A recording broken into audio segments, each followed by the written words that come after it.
Hi, everybody. Welcome to the show. I am Steve, of course, and I am joined by the general of the Outrage Brigade, the special agent in charge of the Agents of Chaos, Kristi Winters. Hi, Kristi. Hello, everyone. I'm And Steve. we're and we're also joined by the man, the myth, the legend, the star of every podcast that you like, or at least two of them, Eli Bosnick. Hey, Hey, the thanks for guy. having me. You're welcome. I voted for you for sexiest performer in a non-visual medium for the Webbies this year, but I don't think you won. You know what it was? It's all political. It's all rigged. Well, they give it to Tom from Car Talk every year, and he's been dead since 2014. Like That's pretty sexy. once he just keeps, it's because he loses weight and people have that weird fetish thing. Exactly. Anyway, It's all about the advertising and the working the voters, not the merit. Exactly. On that strange macabre note, I will turn it over to you, Kristi, because this conversation we're about to have was your suggestion, and we're going to talk about why we love awful art. Right. Well, last time I managed to talk you guys into coming on and having a conversation. It was so much fun. I figured, what can I do to get that happening again? And it really comes down to the topic, I think. And I was reminded of the existence of the room recently, and it seemed like the perfect combination, again, for a conversation to people I admire and like a lot who know more about movies than I do. So I get to ask interesting questions, occasionally give an opinion, and then listen mostly. So to start me off with the listening, I'm going to ask Eli and then Steve, and then I'll come in at the end. But yeah, bad movies. So it's kind of, I think, probably more of a, it's only been a phenomenon, I guess, since film has been around. But in terms of an actual thing that people do and it becomes a social event, I have a feeling it's only a few decades old. And so it's relatively new cultural phenomenon historically. But it seems counterintuitive to like bad movies. So going back to the roots of what brought you into this weird guilty pleasure sort of part of existence, Eli, what's your earliest memory or your association with a bad movie that set you on the path, your career path in some ways, in one part of your career anyway? Ooh. So the first bad movie I saw where I was like, wait a second, I can enjoy this even though it's bad, I remember super clearly, was Ladybugs. I was like a kid and I was like, is the joke of this movie that Rodney Dangerfield is a pedophile? And it was like, yeah, that's the source of humor. And there was something so horrifying and wonderful, and just the thought, and what is so appealing about so many bad movies is the idea that like hundreds of people are involved in this and no one was like, hey, I'm so sorry, is the joke of our movie that he's having sex with a little girl? Because that's a bad movie. And no one said anything. And I've done some work in movies and TV, and you just, Thomas Lennon has this great quote. He says that being in a movie is like being in a ball pit. Like every movement affects every other movement. So when you watch a bad movie, you can't help but wonder like how all of these pieces manage to fit together. Because even in a good movie, there's like 9 things that go wrong and 10 days that are wasted and 13 reels of film. So when something bad like Ladybugs or Birdemic or any of the Troll 2, any of those classically bad movies comes apart, you're just excited to see it. So that was the bug. And then I was really into bad movies because I love to roast things. I loved Mystery Science Theater 3000. That was really my introduction to, not just enjoying it, but making something good out of something bad, right? I used to sit and watch every single Mystery Science Theater because I realized what they were doing is they were taking something bad and boring and terrible, and they were making something great out of it. And I think that is the fascination, at least for me, having watched 176 Christian movies at this point, in bad movies, is taking something terrible and making something hopefully great out of it is such a beautiful reversal of mediocrity and terribleness.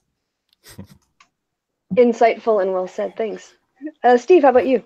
Well, not surprisingly, I also have to connect it very strongly to Mystery Science Theater because I found Mystery Science Theater, I think, when I was 15 or 16.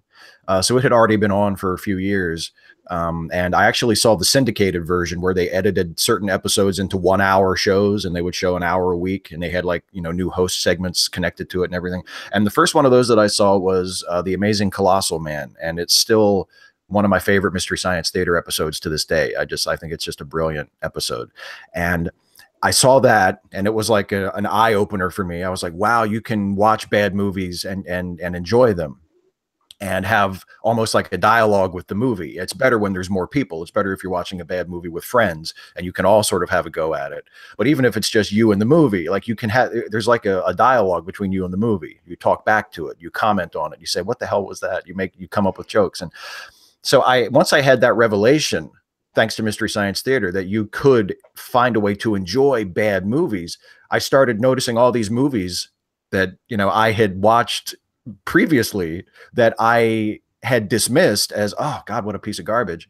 And I found that I could enjoy them. And I think the first movie that I had that experience with was probably Batman Forever. Because when Batman Forever first came out in theaters, it's awful. I think, and Batman Forever had just come out like a year or two before I found Mystery Science Theater. And when I first saw it, I thought it was good because I was a teenager and I was a Batman fan, and I was like, all right. And then I saw it a little while later on home video, and I thought, oh my God, this isn't good at all. This is terrible. So then I hated it because I thought it's bad and it's Batman and they made a bad Batman movie and I hate it. And then I came back around and I was like, yeah, it's bad, but I don't think I hate it. Like I could watch it and have a good time with it. And that has been my attitude toward shitty movies ever since. You can't do that with all of them. There are still certain movies that are so bad or are bad in the wrong way that I can't get any enjoyment out of them. But for the most part, most bad movies, if you approach it with the right attitude, you can at least get some kind of enjoyment out of watching it, or at least out of just pummeling it. If there's nothing in the movie that's fun, you can get a catharsis from just beating the shit out of it rhetorically. But yeah, so probably my first bad movie that I recognized as a bad movie, but enjoyed anyway because it had other, other things that allowed me to enjoy it, was probably Batman Forever. Right. So for me, I'm sensing a theme here. I think there's probably an MST3K generation growing up in America who maybe it's training wheels, maybe it's bad movie appreciation training wheels, and then you watch that with them, and then you learn. I learned how to watch a bad movie in some ways, in their way, as it were. I remember being a kid and going to a movie and recognizing for the first time I'd sat through a really bad movie. It was some Don Knotts old movie. It doesn't really matter, but it was my first recollection of like walking out of a movie and going, that was crap. And it's hard for me to kind of go back and remember if it was probably Mystery Science Theater 3000 first, but I do remember the movie Chud. and having a different way of enjoying that movie, what you described, based on what I'm sure was at the time experience watching MST3K and mimicking and seeing the things that they would point out or whatever else. But it does seem like, for the three of us, and I'm sure for a lot of other people too, Joel and the bots, their ability to look at technical issues, to look at dialogue problems, to look at tropes and everything else, as you say, kind of open your eyes to a different way of experiencing a movie. And then, of course, like with Eli, this is a skill and craft you've honed for hours. Yes, certainly for hours. I don't know if it's a great skill, but it's certainly one I've honed. What I think is super interesting is I think there's 3 categories of bad movie. I think you've got bad, which is the movie that's bad, but it's not fun bad, like a bad romantic comedy, right? Where you're just like, man, I'm not having a good time. You can't really point to stuff. It's poorly made. Then there's good bad, Birdemic, Chud, Ladybugs, Troll 2, where it's just like, is this magic rose from the sky? And it's just so good. But then, and too many people overlook this, there's bad good, which is when a movie is made well, right? Like everyone was a grown-up and everyone was professional, but it's still gloriously bad. Like anything Vin Diesel has ever been in. Triple X2, Return of Xander Cage, where he skis down a land mountain, right? Those things, they're good. Like everything's done well, but it's still so gloriously bad. And for me, I enjoy bad good almost as much as I enjoy good bad. Can I ask, Eli, where would you put Tremors on that scale? Movies, is there a fourth category of movies that are sort of ironically, deliberately trying to be? Well, I have a problem with irony. And we'll get to this actually when we start talking about The Room, which we haven't talked about yet. So without getting too deep a dive, so I actually think the reason that bad movies as an enjoyable thing came about was because of the Generation X's reaction to baby boomers, right? So baby boomers saw their parents and they were like, oh my gosh, I've got to be great. I've got all this opportunity. I've got to be amazing at everything. And so they tried really, really hard and had no sense of humor about themselves.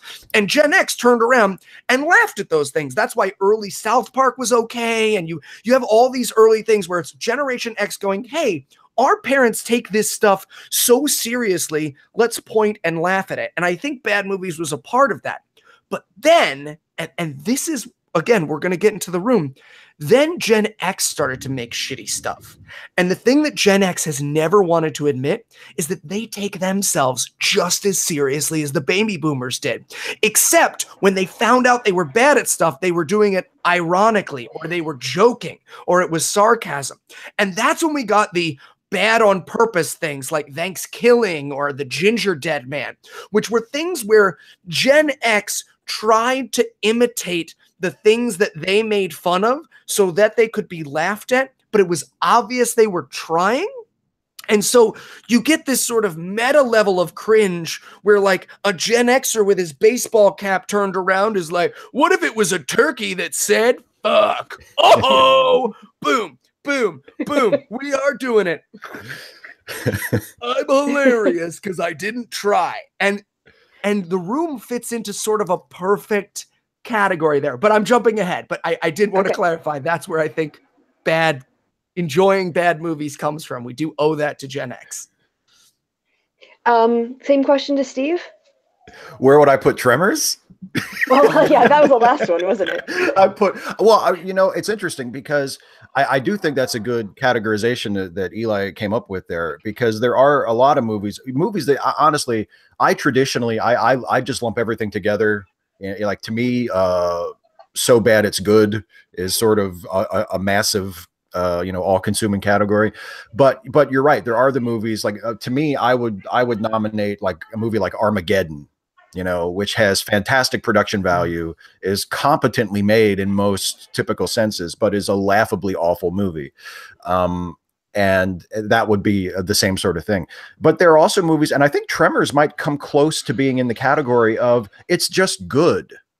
It's silly and it's goofy and we laugh at it, but I suspect it might just be good.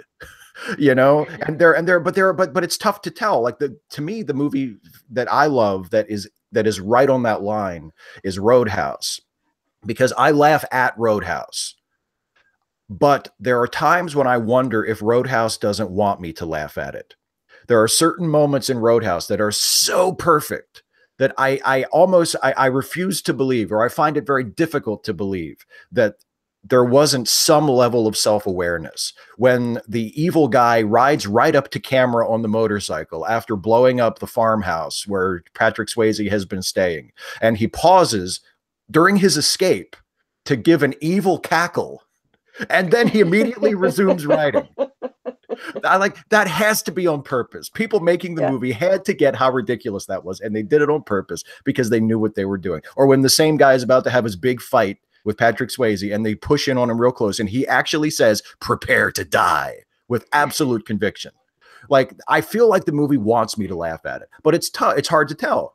It could the filmmakers of Roadhouse could have sincerely thought they were doing something that was good instead of doing something that they knew was bad, but doing it on purpose so people would laugh at it. So it's really hard to tell, because there are movies that ride that line where you're like, I don't know if they're trying or if they want me to think it's awesome or if they want me to think it's bad and to laugh at it. So it's tough, but in those cases, I think it's better just to say that it's a good movie because it was trying to get a reaction out of you that it got. but it's tough to judge because you don't always know the filmmaker's intentions. And in cases like that, I think the intent of the filmmaker is very important.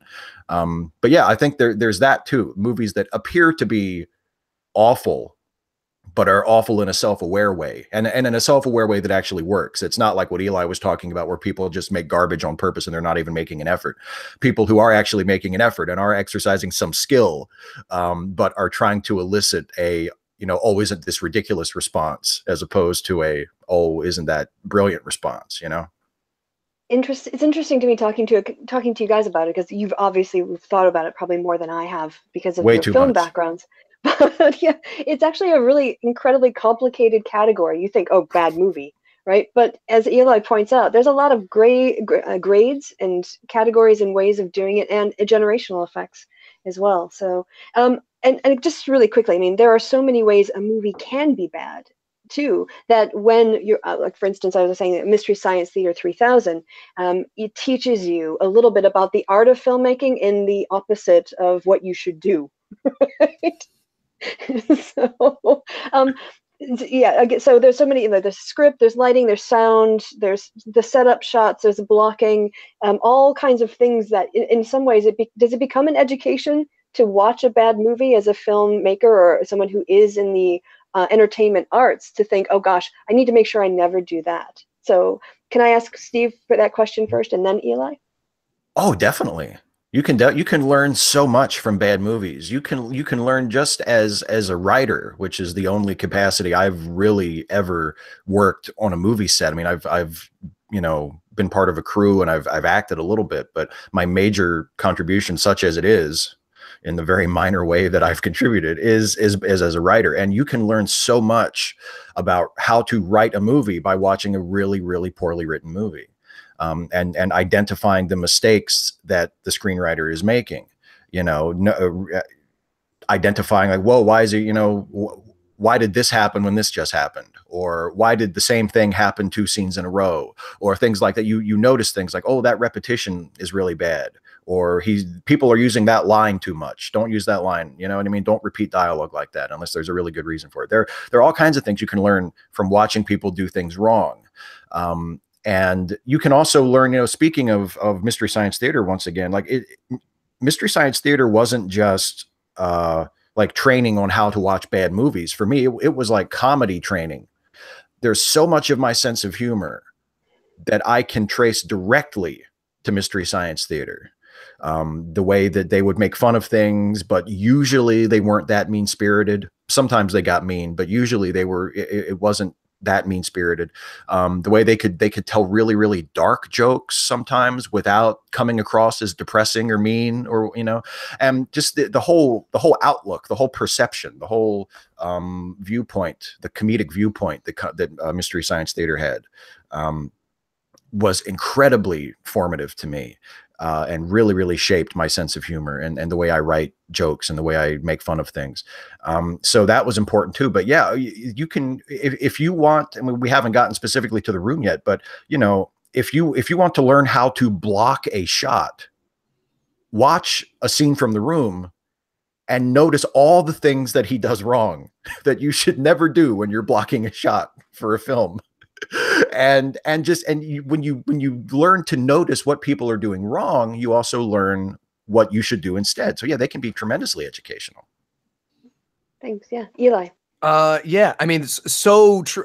The thing I say about bad good movies, which is movies that are so bad they're good, is that so often what you're actually seeing is how the sausage gets made of movie making. Yeah. Right? Whether it's in the performances, or as Steve said, the blocking, or in the shots, or anything, the so close to a movie effect, that sort of uncanny valley experience of a movie. I rewatched The Room last night, and the moment that really occurred to me is, it's such a tiny moment, but Denny holds a cup at one point and he pushes it. He knows that he can't cover his face, so he tucks it under his chin and then he slides it down his body. So that he doesn't get, because he obviously was like, yeah, so there, and Tommy was like, no, you cannot have a cup in front of your face. And he was like, okay. So then he was just like, And it's that kind of how like the panning shot, which Wiseau is so fond of, where it's just like every character comes into frame like that. You're just like, oh, that's a movie technique that I don't notice anywhere else, but I noticed here.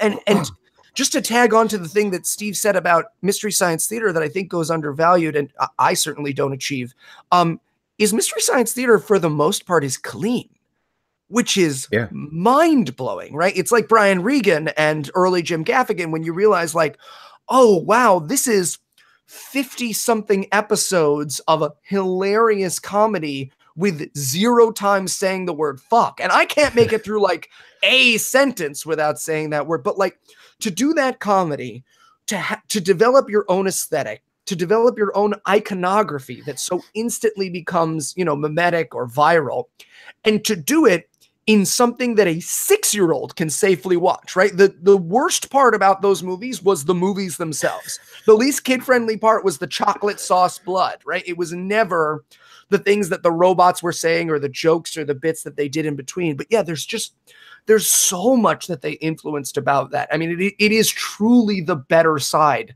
of Generation X, is that idea of just glorious, brilliant, making something terrible great. So yeah, I just wanted to add my agreement to the point about Mystery Science Theater. And yeah, bad movies are just so often they're just watching the sausage of movies get made. Well, we've talked around it, but I think it's time we've come to the topic. So, right. Well, with The Room, where to start? I think I mentioned to you guys off air that I didn't have a whole lot of structure after when it came to The Room, because I kind of thought we might get into some interesting areas. But maybe, for me, I have to say, I'll just start this off, I guess. I've seen so much more about The Room before I actually saw it. I knew most of what The Room was going to be like before I sat down to watch it. And I only watched it for the first time last week for this show. Wow. And tracked it down. It was agony. It was so you watched the right movie. Yes, I did. It's very different, hearing about it and then experiencing it. And what I think threw me more than anything, which you really can't capture in any sort of review or video essay on it, is the length and the number of sex scenes that you have to sit through. Uncomfortable sex scenes. And it just with no plot. Just like just minutes of no plot, except Tommy Wiseau getting his end away, or his girlfriend's getting her end away, whatever else. Lots of people getting their ends away, but no plot. And I was like, can I fast forward? No, I can't. I actually have to experience the whole thing the first time around. But I was so tempted. But no, I did it pure, watched it start to finish. And it is something that you have to experience by watching it start to finish. All the description in the world doesn't really capture it. So on that, do you guys want to talk a little bit about the first time you saw The Room? Was it alone? Was it with a group of people? Did you know what you were watching? Were you taken to a theater to do a group setting? I'll kick it over to Eli and then to Steve. Your first Room. Okay, so I have to caveat here that I am a bad movie snob. And the thing that will get me ranting at you like a crazy person is The Room. Because The Room is what I'm always told a bad movie is, but it's, how people are always like, you're not a real gamer if you like meh, and you're not a real comic book fan unless you've read the Thanos backstory where he and his dad don't play baseball for a week. That's how I feel about The Room. When someone says bad movies and they're like, oh, The Room, I'm like, no, not like The Room, like Big Mama Jammas, like Reefer Madness, like Balganesh 2. Like Manos Hands of Fate. Right, like International Gorilla Jays, right? There's just so much. But I will say, I did enjoy it. I've seen it 6 times. 6th time was last night. I did enjoy it the first time I watched it because it does exemplify so many of the things that make up a movie that is so good, so bad it's good, right? All the like stiff acting and absurd dialogue and terrible shots and bad ADR. There's the plot that doesn't make sense. I mean, there's a million things, the sex scenes and all that kind of stuff. And so I watched it at first, but then, I'll let Steve answer the question, so I won't get into this fully. Then I watched what people didn't like about it as I came to understand what was bad about the movie. And I started to hate it as a bad movie. So it's become less good bad. It's more just bad for me now. But yeah, I think friends just showed it to me at the time. It was on YouTube, and it was one of those things where it was just like, you got to check this out, put it on at a party. And we all sat and laughed. I watched it for the first time with my wife. And I think she and I have watched it together every time I've ever seen it. I don't think I've ever watched it. We've watched it with other people, but I don't think I've ever watched it alone, which is probably good. I don't know if I want to be the type of person that watches The Room all by himself. But I've seen it more than 6 times, which I guess that is kind of a difficult admission to make. But I watch it at least a few times a year. And because I didn't have time to watch it right before this, I'm almost certainly going to watch it tonight or tomorrow or sometime soon. I'm fascinated by it and I'm obsessed with it. But before I watched it for the first time, my experience was a lot like what you described, Kristi, where I heard about it and it was like, oh, The Room. If you like bad movies, well, you've seen The Room, right? And for years, I just was like, no, I just haven't got around to watching it. And I finally got around to watching it about maybe 3-4 years ago, something like that, maybe even longer now. And I was like, oh, this is why everybody is obsessed with this movie, because it is awful, but it's awful in a way that is very unique to itself, and I think part of the things that Eli hates about it, which are also things that I hate, but they're the things that make it so fascinating to me, because it's not just like an incompetently made movie. There's like a malignancy at the core of it that just makes it fascinating to me, because it's not just, oh, look, he doesn't know how to direct a scene. It's, oh, he has such a toxic worldview and he put it in his movie and he thought that he was doing a good thing. Like there's something about that, just how demented you have to be to do that and to be like, everybody watch my movie, isn't it great? And just, oh no, what? No. So yeah, I don't remember specifically the first time I saw it, but it has been with me for what feels like a very long time at this point. Well, this sounds like a very good interaction, because we've got Eli here, it sounds like, on one side, who's been converted over to no, The Room is actually bad. And Steve, like, no, The Room is brilliant. So, Eli, do you want to go first? I didn't realize we are going to be debating, but oh, no, it's terrible. I promised I wouldn't do this anymore. And shut the window. And I'm done. So I think we actually agree, but I think it's the reaction. So here's the thing. When I saw the movie, I was like, yeah, bad sets, bad camera, like bad acting, whatever. But the core of what's bad about The Room is his worldview, right? It's that this is a very clearly abusive person who was left by his significant other, who has this demented, demonic worldview of what a great guy he was, where even the girlfriend's mother is like, you need to stay with Johnny. Even the person she's cheating with is like, you need to stay with Johnny. It's just the ultimate 13 reasons why you get a tape, right? From the perspective of sort of male entitlement, right? And it's fascinating to watch, right? Because when you watch these sex scenes, just, oh, it's a bad movie, you're like, haha, bad sex scenes, look at his tushy go. But then when you watch it through the perspective of male entitlement, you realize that this is someone who is sexually obsessed with the idea of how many times he had sex with his ex-girlfriend and how many times the person she cheated on him with had sex with his ex-girlfriend. And this reliving of it in graphic, vivid detail, and this sort of everyone wanting to have sex with Lisa, including Denny, who's obviously supposed to be a child, but ages, back and forth, and whose plot is really only there to serve that Johnny is a good guy, right? The whole movie is built around Tommy Wiseau's ego, right? It's all built around like, he's such a great guy and everyone would miss him and they would all so regret treating him badly. And then a little bit of the background, knowing how he behaved during the shooting of the movie. But most importantly, and this is really what ruined it for me, is I went to a viewing of The Room because I loved it, right? Bad movie. And I wasn't like, oh, toxic masculinity. I was just like, Denny can't hold a cup, or he keeps trying to jump into bed. And there is all that stuff. Yeah.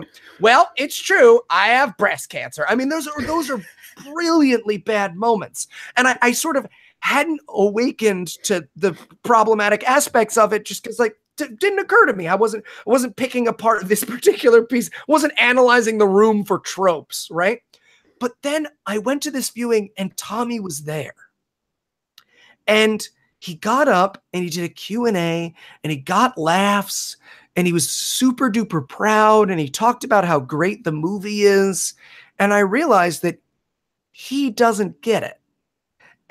And part of the problem that I have with sort of the Generation X taking on the mantle of so bad it's good is that, like I said, when they make bad things, they don't recognize it. And Tommy really emblemizes that for me. He emblemizes the sort of unrepentant cringe, right? The catch me outside girl and all of that sort of person who behaves badly that somehow doesn't see their infamy as punishment, right?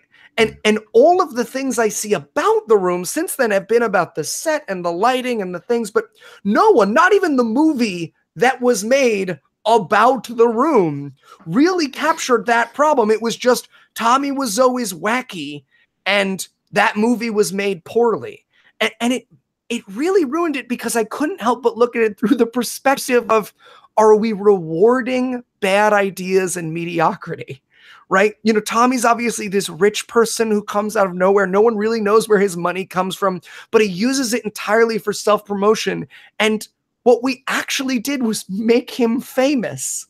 Like, he didn't learn his lesson. All he is rich and famous. And it's this weird twisting of that bad good trope to just think, okay, am I laughing at him or am I doing what he wants? Am I giving him the attention he needs? And that's why The Room sort of twists for me as a bad, good movie enjoyer. Is like, no one from Troll 2 is doing tours and playing football in tuxedos. I don't know. It's a weird thing for me, but I need people who I'm shaming to be ashamed. I want them to be sad and unhappy. So I want Tommy, you did bad and you should feel bad. That's how I feel about Tommy Wiseau. You know, I think that's the difference between Tommy and Greg Sestero, is that Greg seems fully aware that he made a terrible movie. And he's still willing to go on tour and to profit from it and to use it, you know, for his own benefit. But he knows that The Room is bad. To me, the thing that keeps me like focused on the movie over and over again, that keeps me coming back to it is, and Eli, you touched on it when you were talking about it, like, and this is true of a lot of bad movies. This is true of so many bad movies. At all different levels of budget and prestige and whatever, is when the movie thinks it's doing something that it's not actually doing. The current DC Comics movies are guilty of this tremendously, where they think they're doing one thing, but they're actually doing something completely different. And The Room is a great example of that. And it's another to talk about like what you can learn from it. It's a great teaching example that you can show to people and be like, okay, Tommy Wiseau obviously thought that Johnny was the hero of this movie and that Johnny was a good person and that Johnny was unfairly treated by his girlfriend and his friends, and that his friends did fail to appreciate him and, you know, recognize what a great guy he was, and he was done wrong by all his people in his life. Like, and if you just never, and you don't even have to bring in all the baggage of Tommy Wiseau as a person into the movie, just watch the movie itself. And that's not what the movie shows you. Tommy obviously didn't realize that, but Johnny, just in the movie, judged on its own merits, is not a good guy remotely.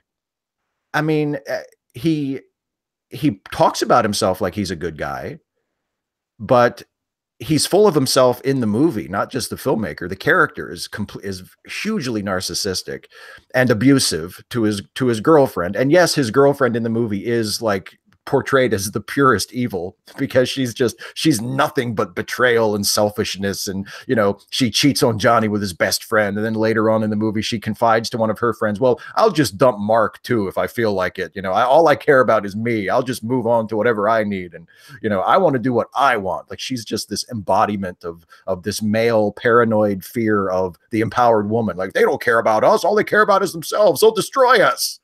Right. But Johnny still comes across as an asshole in the movie. And Tommy doesn't get that. Tommy doesn't get why it's weird to, and I think, Eli, you mentioned this before we went on the air, I think, about, you know, how a major point in the film is that Lisa makes up the fact that Johnny beats her. But then there's a scene where he's physically violent with her repeatedly, where where he shoves her down. Movie. Yes, he shoves her down twice in the same scene while they're arguing about her false spousal abuse allegation. I mean, and it's like, do you not see? You just showed the guy was violent while he's arguing that he's not violent. If it was self-aware, it would be brilliant. It's a brilliant piece of comedy if it was done on purpose. But it wasn't. I just think he was like, okay, I'm not going to hit her. Hitting women is bad. I'm going to push her. Push is okay. You know? And I think that was his mentality, because I've heard abusive people say that exact thing. I never hit her. Well, okay, I didn't hit her with a fist. You know what I mean? Like, they grade it down as they're willing to admit to things, and they try to make it sound like, okay, I did do that, but it wasn't as bad as you're making it sound. So there's that central contradiction at the heart of the movie, where it's like, it sincerely thinks that it's one thing, and it's actually another. And in many cases, I think that's the key to an enjoyably bad movie, even one as toxic as this one is at its core, is that sort of self-delusion of the filmmaker, where they're really trying to make a good movie. They're not trying to make a bad movie. They're really trying to make a good movie. And they believe they have made a good movie, but they haven't. And the reason it's bad is something that escapes them, at least at the time. You know, and as Eli pointed out, Tommy still doesn't seem to get it. There are a lot of filmmakers, like Joel Schumacher, seems to understand why Batman Forever and Batman and Robin were bad movies. Now, he seems to understand it now. I don't think he understood it at the time. Tommy still doesn't understand it. He pretends to understand it, but he doesn't. And one of the things that comes up is you wonder to yourself, like, okay, what? I found myself in this last watching going, okay, what really happened there, right? Like when he's taping her phone calls, it's like, okay, you taped your girlfriend's phone calls. This is the movie version where that's justified, but like, what actually happened? Or the party where she's like dancing and making out with Mark, and then he gets in a fight with Mark. I was like, what actually happened? Like, were they standing there talking and Tommy came over and was just like, uppercut, alley-oop it? Like, you get this weird curiosity about, like, I know this is Tommy's best version of what he did, but what's the real version? Like, I want to know Lisa's side of the story so badly. It's so fascinating to me what the real thing that happened that this delusional person made a movie about. It becomes sort of all-consuming. It's like, well, okay, how real is that moment? How much was that real, right? Because the drug dealer thing, right? That was obviously based on something to do with a young person he helped, but then he forgot about it because it was just proof he's a good guy.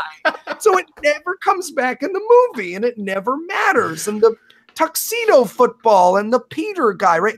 He knew who the people in his life were, and he knew that he had to explain it, but he didn't realize that, like, you don't have to list what all of your friends do as a profession. Yeah, I have to say, I think the drug dealer gave the most realistic performance of everybody. I agree. I think Chris R is the best actor in the film. Okay. But on the topic, to not move off of it too quickly, we mentioned in the pre-show preparation H-Bomber guy's video where he does a review talking about his take that The Room is actually a really accurate representation you guys have been unpacking of something that really happened. This is Tommy Wiseau's perception of what happened to him. And yeah, when I've seen reviews of it before, people do mention misogyny, especially when it comes to Lisa's character motivation. This comes up a lot where people are like, why is she like this? Why is she doing these things? But And of course, obviously, too, the number of reviews I've seen that have remarked on the woman who was beaten and put into the hospital, and then Tommy does his laugh. And maybe on the first watch, because I was trying to process everything, I mean, I knew the misogyny was there, but as I've thought about it more after watching it, and also listening to you guys and some other reviews, I think there is, as Eli has rightly pointed out, there is that gets overlooked, I think, because people focus on the spoons, or they focus on, like Denny being a creeper or whatever else. But the underlying theme, the underlying core is really one of misogyny that sort of runs through this. And even the scene of him when he, spoiler alert, kills himself at the end, it seemed to me like the classic teenage fantasy of people who consider suicide. Now, I don't want to dismiss the consideration of suicide, but sort of the fantasy of what people will say when I'm gone and how much they'll regret it, how much they'll miss me. It just really kind of played out so unrealistically that it showed the sort of accumulation of this misogynistic fantasy where her life is ruined. He's able to sort of ruin her from beyond the grave because she doesn't get the relationship with Mark and she feels all of this guilt. And thinking, that's it really makes it more hard to enjoy. But so and that's not something that gets pulled out and unpacked as much in the reviews that I've seen in the video essays. So yeah, I did a 5 things video about The Room a few years ago, and I left the misogyny for the 5th thing. I closed with that because I felt like I had sort of pointed out all the wacky stuff about it, and it felt irresponsible to not mention that and mention it in a prominent way, because even though I do enjoy the movie, and I, like I say, I watch it way more than movies that are actually good. um, but yeah, I don't think you can overlook that, or at least it's not responsible or not honest to include that very prominently when you're discussing the movie, whether you're discussing it seriously or you're making fun of it. Because when my wife and I watch it, we're constantly cracking jokes at it. And one of the things that we mock the most mercilessly is the sexism in the movie, because it's in almost every scene. And that's the subject of a lot of our jabs when we're amusing each other by making fun of The Room, because it permeates so much of it. I think Nathan Rabin wrote a really good piece. It was a few years ago when Greg Sestero's book, The Disaster Artist, came out, and he wrote a really good review of it I think it was for the AV Club. And in the course of reviewing the book, he also writes about his feelings about the film. And he really goes into detail and talks really eloquently about the misogyny that is just soaked into The Room and the characterization of Lisa. And for anybody who hasn't read that, I would recommend that as well as a really good a review of why he finds it so fascinating, and also why there is this really dark, toxic part of it. Eli, do you want to jump in on any of that before I pipe up? No. All right. Yeah, I agreed with all of it. Yeah.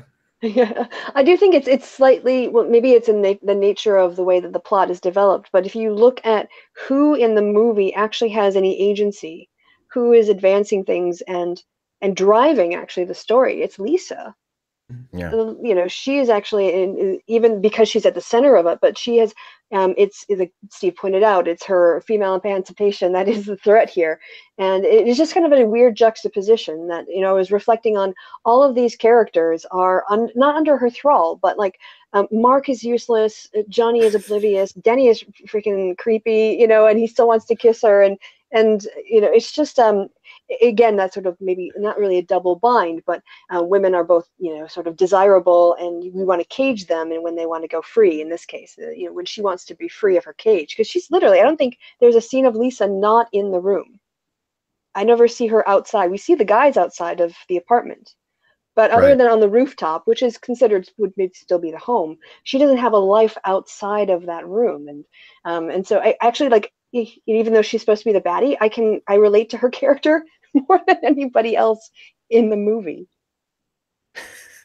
That's a good point. I mean, I root for Lisa because yes, she does bad things, but she does them to either bad or boring people. So it's like I can't really. It's like, yeah, okay, you shouldn't cheat on your boyfriend, but your boyfriend's a dick, so I'm not really gonna hurt myself.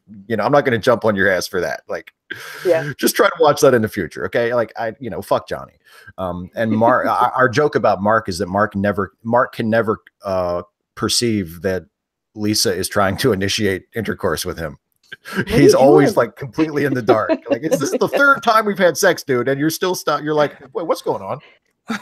What are we doing here? Why'd you take my shirt off? I like that shirt. Stop trying to steal my shirt. It's great. So here's my question. And Kristi, maybe you were going to get to this. What do we make of the phenomenon of The Room?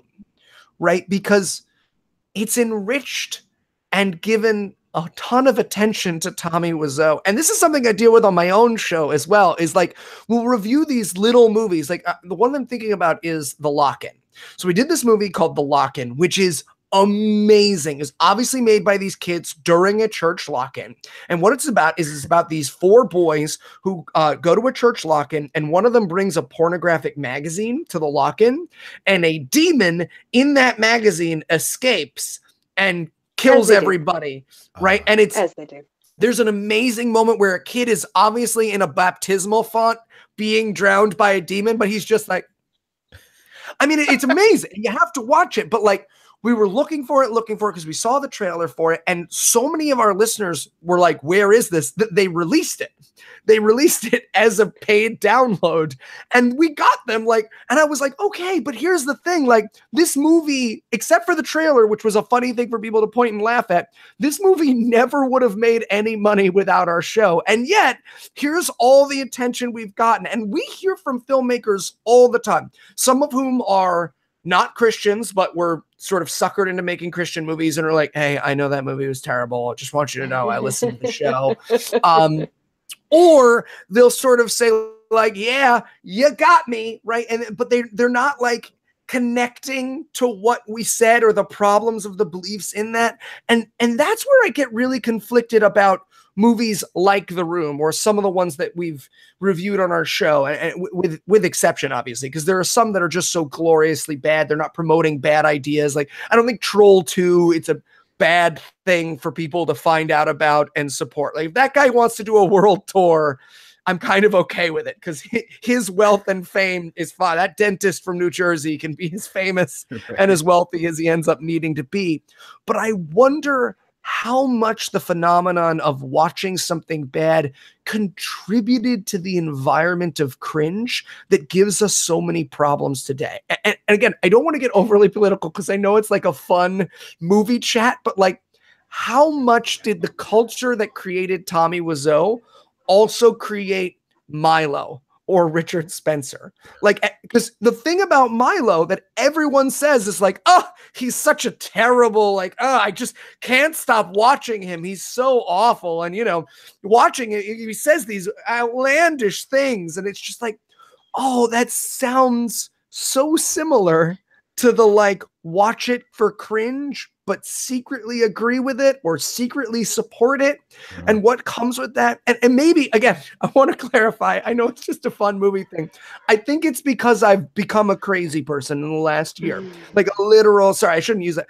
I've become a wackadoodle in the last year. Like, I've literally become so paranoid about everyone's intentions that there's a part of me that's like, what if he made a bad movie on purpose so that misogynists would point and I literally have these thoughts where I was like, Franco's had some problematic accusations against him, and Rogan keeps some problematic company. So maybe they're all like in it together, and they're pointing to the things that were bad about the movie so they can make Tommy famous. But then Tommy doesn't get punished for his bad. And I'm over here like connecting things and string on the wall, all to prove that everyone's in it together. But like, is there any veracity to that? Or should I just sit back and enjoy the fact that Denny can't hold a cup? I don't know. Well, my take is that in terms of intentionality, I think did the sequence of events create a taste for cringe? It could have added to it, but it was probably a train that had already left the station a long time ago. And also, I think the kinds of cringe that you get at watching Showgirls or other bad movies is very different from. So basically, you were talking about people who are willing to take a concept like cringe and toxify it, turn it into, making fun of feminists or ponage videos, or saying things that are supposed to be outrageous, but like you say, sort of secretly agree with, pushing boundaries and all these kinds of things. So, you know, I think it comes down to, I mentioned, I think before about art that's problematic or people that are problematic, whether it's Thomas Jefferson and his contradictions, or people who read Heidegger, or how do you enjoy some music that's really homophobic or misogynistic. And this is, I think, a case of, if you have probably bad intentions, you can bring that to the room. And if you're oblivious to kind of those things, you're not seeing that kind of content in it, you're just going to see spoons in frames on a table somewhere, and you're going to go, spoons. So I think that correlation doesn't necessitate causation. You can see patterns, but not necessarily attribute them causally. But that doesn't also mean, to be even more vague and covering my butt, that in some cases it is quite deliberate and intentional. So to be completely evasive, I think I managed that rather successfully in that answer, Eli. True politician and answer. I do think Steve's take, yeah. Yeah, Eli, I think I agree with you in the sense that I do think that the same attitude that a lot of people bring to the room, where they just want to point and laugh at it, but they're not interested in trying to understand it. And they're not interested in hearing people talk about not just the goofy bad filmmaking, but the real sort of disturbing things that are in it. I do think that attitude is the same sort of attitude that enables people like Milo and others to gain prominence, because there is this sort of aggressive like insistence that, oh, we only like it for superficial reasons, and we don't want anybody to talk about anything deeper about it because that'll ruin it for us.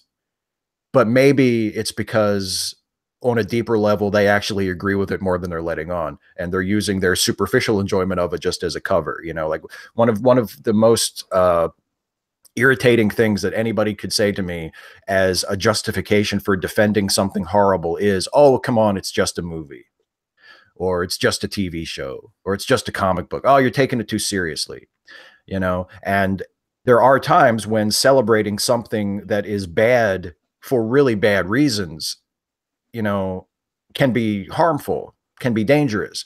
And you're right. I mean, to me, one of the most unsettling things about the way we celebrate the room is the fact that you also are unavoidably celebrating Tommy Wiseau, who is a buffoon, but also like he doesn't seem like he's that nice of a guy. And as you pointed out a few times, Eli, it doesn't seem like he's learned his lesson. And even though I did enjoy the movie of The Disaster Artist, it certainly could have been better. And one of the things it could have been better at is shedding some light on that side of Tommy Wiseau's personality, where instead of just making him into sort of a sad clown, oh, look how out of touch he is, look how weird he is, look at the movie he made, like maybe sort of try to explore why he chose to write and make this movie, why this was the story he felt like he had to tell for his big break, for his big feature film. Why is this the movie? I think that would have been an interesting question to explore. And you could have done it in a way that was funny too. I mean, it's good that The Disaster Artist was a comedy, but maybe it could have been a little more biting and a little more introspective on its subject. But yeah, there is a danger in celebrating toxic things without acknowledging and dealing with their toxicity. Like I say, when my wife and I watch The Room, we make fun of its misogyny ruthlessly, relentlessly. That's just, and I feel like you almost have to do that. Like, to not do that would be to pretend that you're watching a different movie, and Kristi, you mentioned Showgirls. Showgirls is the same. Like, Showgirls is a gruesomely misogynistic movie. It's horribly misogynistic. And when I watch Showgirls and make fun of it, I make the same kinds of jokes. I make fun of how, like, it's just, Joe Esterhaus is probably one of the most sexist people to ever live. He's a horribly sexist person and a horribly sexist writer. So to not acknowledge that and to just make fun of it as, oh, look, it's just, oh, what a bad movie. Oh, Elizabeth Berkley is such a shitty actress. You know, like, yeah, you can do that, but you're not really engaging with it. And when people are resistant to that, when they're resistant to not only mocking a bad movie, but a bad movie that actually has legitimate problems, not beyond just, oh, they didn't know how to make a movie. I think that can be dangerous. You know, I think there's a lot of the superficial sort of poking fun at the room and let's have a fun time watching the shitty movie. And there's nothing wrong with that. But when that dominates the conversation about the movie and nobody is acknowledging that we're celebrating a movie that has some really, really dark ideas about men and women and relationships and abuse, you know, I not to take the fun out of it, because you can still have the fun, but you just have to be aware of the serious stuff that, as Eli has pointed out a few times, it's not just a bad movie because Tommy Wiseau doesn't know how to block a shot and the ADR is terrible. You know, there's other stuff going on too, which both are completely true. And it's fair game to make fun of those all day long, you know. Like what kind of, who puts a sex scene in the first 5 minutes of a movie when you don't even know who they are? Like, it just makes no sense. But, you know, there's other things going on as well that need to be mentioned, even if, you know, you're mostly there just to, you know, quotes of the movie as they come up. You know, you want to do the Rocky Horror thing with it, that's fine, but you should at least be willing to acknowledge that there's deeper issues at play too. Eli, do you think people do enough of a sort of moral content check when they engage in bad movies? Do you think that there's because we mentioned the easy and the technical level and the script level and the acting or whatever else, but do you think that there's a moral dimension of bad movie evaluation as well, that maybe because Mystery Science Theater 3000 was pretty aimed at family-friendly stuff, they left alone, and maybe we need to have more of an adult way of poning, or, you know, like a sort of critiquing or watching these movies? Yeah, I mean, I would say that I don't see it in like bad, good movie culture, right? We do it on our show because our show is from an atheistic viewpoint. So much of what we make fun of about the bad movies that we watch on my show is the ideas, right? More often than not, the movies are made well, but they're promoting terrible ideas. You know, one of the ones that we did recently was All the King's Horses, which is this horrifying pro-abuse movie where it's just like, if your husband beats you, you should stay because divorce is against God. And so, you know, the things that we talked about that were terrible about that movie, I mean, yes, there was bad lighting and bad sound and bad all that, but we also, like, most of the humor that we got out of that movie in the episode we did about it was how horrifying these ideas are, and how horrifying it is that, like, how horrifying it is that, like, we were given that movie by listeners who said, yes, my pastor recommended this when I was with my abusive ex. But then on the other side of things, and this is why I feel so noodle doodle, is on the other side of things, I'm like, yeah, but like, am I being that guy? Am I taking it too seriously? Like, it is just a movie. Like, I understand recognizing the toxic elements of something, but then there's the part of me that's like, yeah, but everything's toxic in certain ways, and I don't know how to work that into everything, right? Like, one of the things that I teach in a Shakespeare program now, and like one of the things that I talk about is the toxicity of certain things. Like Merchant of Venice is incredibly toxic, but then, like, you eventually have to stop talking about how toxic Merchant of Venice is and acknowledge that it's one of the greatest collections of English words ever strung together. And so there's always this weird moment where a student will be talking to me about it and they'll be like, yeah, but like, then they do this thing and this thing and this thing, and it's so horrible. And I'm like, yeah, but I really need you to pay attention to Shylock's monologue now. And I feel the same way about The Room, which is like, I'm watching these people get enjoyment out of laughing at how bad it is, and I want to bring their attention to the toxicity of the ideas involved, but I wonder if I'm the crazy guy who runs into the theater and I'm like, sexism, stop paying attention to Denny borrowing a cup of sugar. I'm here to tell you about toxic masculinity. Look at the toxicity of monogamy. All right, you want to talk about an acceptable slavery? Laugh at the Billy Graham rule, but you realize the Billy Graham rule is just monogamy taken to the next level? No, you fucking didn't, did you? I know you're looking at the cameras. I'm sorry. I'll go to the back now. Like, you know what I'm saying, right? Because you recognize these things, especially because we try to address them like in life and the news and the media and stuff like this, and it leaks into everything. And you're like, what if I'm the problem? Am I the problem? I think I'll grow a 6-inch beard and just hide away behind my podcast because I don't know who's the problem anymore. You know what? I think I mean, I just want to point out because you know, we've talked about Mystery Science Theater a few times, and we talked about how clean it is and how wholesome it is in a lot of ways. Mystery Science Theater would call out sexism and racism in movies if it was there, and they would do it in a whimsical way. They would do it in a way that wouldn't like bring the show to a halt. But there were very few movies, Mystery Science Theater movies, I can recall watching where something obviously problematic would happen and they just let it go. You know, one of the sort of disembodied quotes from Mystery Science Theater that my wife and I talk about, that we trade back and forth to make each other laugh apropos of nothing, is we're talking about sexual harassment here, and I'm going to take it. Because it's from an episode where a female character is obviously being mistreated, but she's just taking it all in stride and just like, oh, you and Mike or one of the bots said that. Oh, we're talking about sexual harassment, and I'm going to take it like in this cheerful tone. And there's another line from Mitchell when Mitchell comes on the murder scene in the beginning of the movie, and it's a murder at a rich white guy's house. And I think I think Tom Servo says, well, you're rich and white, I don't see a problem. You know, I mean, so they do make those jokes. It doesn't dominate the show, and you never get the impression that they're like beating you over the head with a viewpoint, but there is a viewpoint, and part of the comic viewpoint of that show, even though it's often subtle and it's woven into everything else, is that they do notice, you know, prejudice and injustice, and they do notice when movies are, you know, celebrating those things or presenting those things as not a problem, and they poke fun at that. They bring your attention to it with a joke, and they say, oh, you see what the movie's doing here? That's not okay. The movie shouldn't be doing that. And they don't do it in a lecturing way. They do it in a way of let's make fun of it, let's show how absurd it is. But so I think it's possible to do that with The Room, to sort of take its misogyny and its really warped, delusional, self-serving worldview on the part of the filmmaker, and incorporate that into everything else about the movie that you're making fun of. And I think it's important to do that. Yeah. Go ahead. Sorry, Steve. When you were saying that, it reminded me of Mystery Science Theater. It was a pre-movie short. I think it was called A Date with Your Family. Oh, I love that one.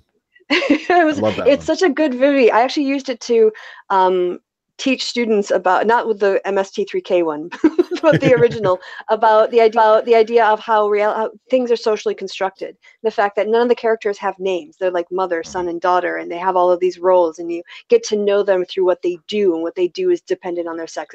But you're right, in that little short, there was a lot of critiques, but not everything was always about like the sexism. They were critiquing a lot of different things and throwing it in there. And so picking your battles, finding your moments when it might land the best, not doing it every time there's a sexist thing you could just predict they're going to say it. No, it's kind of like worked in there, as you said, but it's not preachy, and it's not sort of, you know, down your throat, because they're balancing an entertainment show. It's you know, not a university lecture on bigotry and in forms of entertainment. Yeah, so I just wanted to throw out, A Date with Your Family. Go watch the MST3K little clip of it if you can find it. Everybody. Don't be talking on the phone. Oh, it's so, and like the mother and the daughter in the kitchen making the dinner, and the boys are doing their homework, and dad is in the living room reading a newspaper, and it's so cringe. There's one point in that where the narrator says, you can be yourself with your family, just make sure it's your best self. That's not creepy and foreboding. Repress all the bad things in your life. Yeah, don't bother your parents with your bullshit problems. Right. This is the 1950s. Yeah.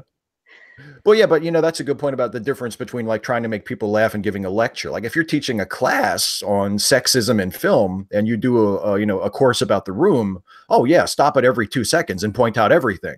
But if you're trying to make people laugh, then don't stop everything cold, to rage about the sexism, because you'll never get through the movie. Pick your spots. Like, okay, what's a joke I can make that's going to make people laugh, but that will also, bring attention to the fact that, Johnny is an abusive asshole. But like I say, I think it's important to do that. But it's important to do it in a way that avoids the consequence that Eli is worried about, where you just become a raving person who's like, it's all sexist. Everything's sexist, everything's racist, right? The whole Anita quote. Yeah. And end of clip taken from this chat. Sorry, I was just trying to think where the takedown video is going to begin and where exactly. it's going to end. That's really, did you get the timestamp? I should clap for someone on the internet. It's going to make it easier for that. But there. Yeah. But I do think on reflection, you know, this component of a moral critique of bad movies, critiquing the ethics of a film as being as open for it. I think in particular because you guys at God Awful Movies in that particular one are focused on humanist values and putting them in contrast. I think it's a real niche that I hadn't considered. It was always just sort of atheists laughing at Christian movies. But when you talk about it in that way, like, no, you're right. A lot of the things that I think maybe people find cathartic is not laughing at the technical stuff. It's laughing at the underlying emotional fear or repression or whatever it is that they're trying to communicate, and calling it out, you guys calling it out for what it is, and then saying how ridiculous it is. And people who've lived under the fear of that, hearing that laughter can be very therapeutic, I'm sure. And so it's actually a really like good component to, I think, add to the category of analysis or critique or, you know, responding to or evaluating a bad movie. Yeah, and that is one of the big pieces of feedback we get is people see the apocalypse movies or A Distant Thunder or any of those. If footmen tire you, what will horses do? And they say like, no, you don't understand. I saw this in a church group and I had nightmares for weeks, and hearing you guys take it down was so, you know, so cathartic for me. It was such a wonderful experience. And that's one of the big pieces of feedback we get. And to speak to Steve's point about exemplifying good ideas rather than ranting about them, and this is sort of one of the weaknesses that I have, is that I sort of never trust my humor to explain it. So I'll like make a bunch of jokes on my show about how bad the ideas are, and then I'm like, and I must write a blog saying how much I don't like something. Like, I must make enemies, fight me, everyone fight me. But one of the best pieces of feedback we ever got was from a girl who had been in the Mormon church her entire life.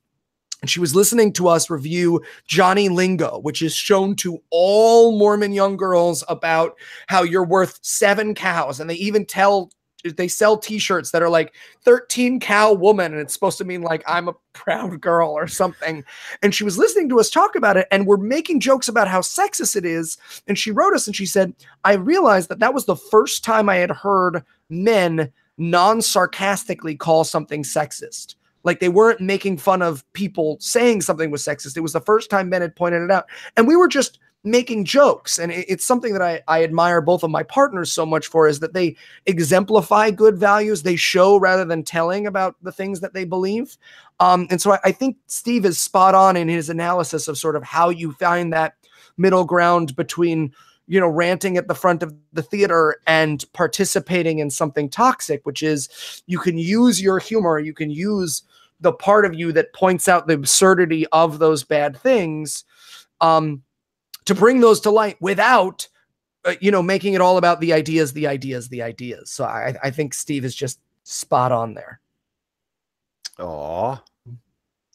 Well, that seems to me, I mean, I didn't have anything else, so if you guys wanted to bring things up, we've been going for about an hour, which is what I had planned. So I just wanted to bring up real quickly, because I thought of it, Kristi, when you mentioned like the moral component of watching bad movies. The first movie title that came into my mind when you said that was 300, because we did 300 for an episode of Late Seating not too long ago, a few months ago maybe. And I hate that movie so much. Like I try not, I'm 38 now. I try not to hate movies, because I think like, you know, it's a movie, like it's not really worth hating it. 300 is one of those movies where if I don't hate it, I'm as close to hating it as I can be without actually hating it. And when we were watching it and talking about it for the show, it was really hard to like, to make fun of it while reining in my anger, because I just want to go off on it. I just want to talk about, I don't even want to make jokes about it. I just want to talk about how fucking awful it is and how offensive it is and how it's like, it's, you know, I mean, talk about toxic masculinity and racism and fucking glorification of fascism. And it's just, I abhor it. I abhor everything about it. And I abhor the fact that it was so popular, that it made so much goddamn money. And now Zack Snyder gets to keep making movies because of that movie. I hate it. So because of that moral component, because I'm deeply offended by it, it makes it more difficult to enjoy as a bad movie. Like I can still watch it and make jokes about it and have fun because I'm making fun of something that I hate. And there's just there's a sadistic glee in that. But it's not positive. You know, it's like you're fighting something that you hate. So yeah, having a movie that you have serious, like inescapable moral problems with can definitely affect how you enjoy a movie, even if you approach it as, well, we're just going to laugh at it, you know, because like my laughter is so fueled by indignance that it's hard to, it's mirthless laughter. It's like, yeah, take that, you motherfucker. You know, it's not like, oh, isn't it fun? You know? So there's that too. I just wanted to bring that in there. There's an emotional work to it, basically. Yeah. Eli, do you struggle with extra emotional work sometimes with the movies you review? Yeah, it's interesting because like sometimes they're boring and that's fine. And sometimes they're bad, but sometimes they're poisonous. And like I grew up super crazy privileged when it came to religion. Like I grew up in a Jewish household, but like a Jewish household where I was like, but what about this? And my dad was like, don't worry about it. Right. And I hear about our listeners' experience with these movies and the idea that it was real and the idea that it was brought to them in such a visceral way. And it's very, very hard for me to connect to that. And it's often very hard for me to give them the release I sort of want them to be able to have about those experiences, right? There's that balance between like, hey, it's okay now. Like that, you're here now and you're safe. And we're just going to make fun of those. Like they have no power here. But then at the same time, I got to write jokes. Like I've written so many jokes about people going to hell, right? And yet I live in a place where my government is controlled based on the idea that some people go to hell and some people don't. And like, there's that weird balance where it gets exhausting and you also find yourself becoming really paranoid, like especially because I do Scathing Atheist as well. And when I've reported on the 97th illegal abortion bill, like those jokes start to get weird. Or when I'm on the Skeptocrat and I'm writing about mass shootings, I'm just like, another mass shooting today. Shooting rhymes with scooting. Hope it shoot. Next story. What's going on in the news? I'm so sad. Help. Give it another couple of years and my show will just be like, make the bad thoughts go away. Make it all go. Just have a 9-foot beard, 0 hair, even larger headphones out to here. Everything's fucked, kids. Just try to ignore it. You listen to daddy. You listen to daddy just drinking scotch openly. Oh, that's why my partner drinks scotch. Okay. I understand Heath Enright so much better now. You just haven't gotten there quite yet. He's done this job for more time than I have. I'm really connecting to him in a way I haven't before. But it is quite an emotional, when you're that deep into the sewage, right? It does tend to get on your clothes and the stink comes home with you. And I can see, I don't deal with the kind of things that you guys deal with. My stuff is all very intellectual. And so coming online and having debates and doing this kind of stuff doesn't put an extra emotional weight on me. If anything, it's sort of where I put that energy. But lifting those kinds of things, sometimes I would have been more for Eli, like the kinds of things that you're lifting emotionally week in, week out on your shows. I would imagine, I can understand why you would start to see, patterns in the snow on your television. Like, no, this is about an abortion bill. I see it. And like, there are people I've also gotten so crazy.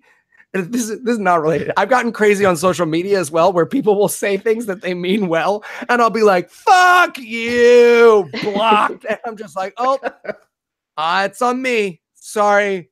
I've been so many death threats. You were doing a joke. You were relating to a joke from last episode. Like, what was someone doing? Oh, they were like, I made some joke about like fucking a walrus or something on my show. Who knows? And they were like, what else won't you fuck? And I was like, yeah, you piece of shit. You come to my house. And they were just like, I love the shows, man. And I was like, sorry.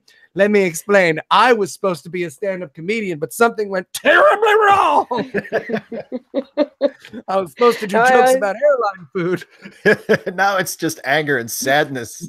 Oh, you spend an hour and a half on Twitter, you just start immediately assuming anything is an attack. You're like, no, fuck you. Oh, wait. You were saying that in jest with the smiley face. I miss the smiley face. I've had that experience where it turns out the only thing that stopped me from having an angry reaction was I noticed in the nick of time that it was someone that I knew. Like I just saw the tweet and I was like, what the fuck, you piece of, oh, never mind. I know him. He's just fucking with me, you know? Yeah. It makes me feel so bad. Like the other thing is when you go into the outside world, and again, I know this is a little inside baseball to like people who talk about weird stuff online, but you go into the outside world and I was visiting my family this last weekend and over Thanksgiving, and they were just like, so how's things? And I was like, well, let me tell you, Dark Lord 447 tweeted at Goobly Babble, and then he talked to the Skibble-Devil twins. They were at the rally for the Crunchberry, and they're just like, hey, how's your podcast doing? And I'm like, oh, right, I have a podcast. Well, people seem to enjoy it. What about the things you get paid for, son? Oh, right. Sorry. I was talking about me fighting with a cartoon rabbit. I hate that rabbit. I hate it so much. And that's why I don't like The Room. Good. There we go. Full circle. Perfect. Like a perfect little button on the end of it. So now, yes, everyone knows, don't ask Eli about The Room. Because they'll just refer you to this show. Or anything. Yeah, don't leave me alone. Listen to the shows if you like them. It's been a bad couple of years. I'm done. Don't give me anything else to think about. Enjoy the entertainment if you do, and then I'll be over here. Don't upset me, please. I have heart stuff going on, so it'll all be over soon. Don't worry about it, people. All right. Well, that was a good point that you brought up, Steve. I want to say thank you for that. It was a good tangent. Very good to bring out. I like to talk about things I hate. and great. See, we've given them so much. See? Yes, because if there's anything that anyone who watched this show of ours today could take away from, it's like we're just completely joyless people, and all we do is shit on things. We don't enjoy anything. It wouldn't be crazy to say that I'm a pretty joyless person. Someone comes away and is like, hey, man, are you okay? That's a silly question to ask. The answer is no. So, you know. I don't feel a lot of joy, honestly. Yeah. I'm dead inside. I'm really, this smile is fake. I'm already dead inside. These are great clips. I love that we're benefiting everybody here. Oh, do you ever... When you're right, sorry, I'm getting off. No, but sometimes when I create content that I know someone's gonna like make a takedown of, there's a part of me that's just like, I could phrase it this way and give them a really good clip. Like I could just be like, if I wasn't such a fat piece of crap, and then it's just like, someone's gonna enjoy that. Yeah, I have a line that I'm planning on using for a future video that I know if any of my haters see it, I'm almost certain that it'll get used, and I don't care because I know that it's a self-deprecating line, and most of the people that make livings off making response videos to other people's shit don't understand the concept of self-deprecation. Like they don't get that you can make fun of yourself. I don't understand. Why would you make fun of yourself? Exactly. You mean on an alt account, right? So that you can then respond to that, create a controversy. The hat came off. You all saw it. You all saw it. Briefly. Oh! No! There's something for the response videos. Like Wolverine, just snap. Or no, not Wolverine. Scorpion. Yeah, there you go. I get those. Or Superman. Yeah, exactly. Yeah. Right. Yes. So actually, I was going to say you can use it as troll bait. Like if you put something out and then somebody clips it and tweets it to you on Twitter, you're like, oh, you're a troll. Thanks. You outed yourself. I didn't know you were following me before. Now I do. Shadow ban. Block, unblock, you're gone. You don't even know it. I have like locks on all my social media now. It's so sad.